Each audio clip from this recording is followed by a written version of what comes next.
আমরা সেই ফরিদপুরে পাথারে আসছি। এই যে আমাদের ভাইয়ের সাথে একটু কথা বলবো। ভাই এগুলো কি? এগুলো দুধ, গরুর দুধ। গরুর দুধ না?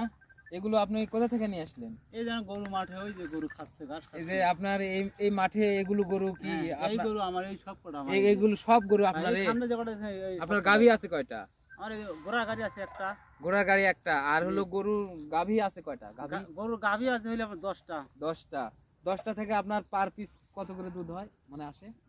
গড়ে 100 কেজি দুধ হয় 10টার। 10টায় গড়ে প্রতিদিন আপনার 100 কেজি 100 দুধ কেজি আসে। হয়।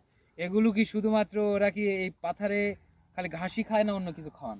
এই যে বর্ষার সময় হলো খের আর কচুরি খায়। বর্ষার সময়? জি। আর এই সময় আপনি শুধু এই শুধু পাথারে ঘাস, নিয়ে এসে ঘাস ঘাস খান, আর খোল খায়, দানাদার খাবার। দানাদার খাবার খোল। তাহলে আপনার এক একটা গরুর পিছনে আপনার কত টাকা খরচ হয় প্রতিদিন হ্যাঁ? আমার এই আনুমানিক একটা হিসাব। আনুমানিক আমার গাই বাছুর 27টি গরু আছে।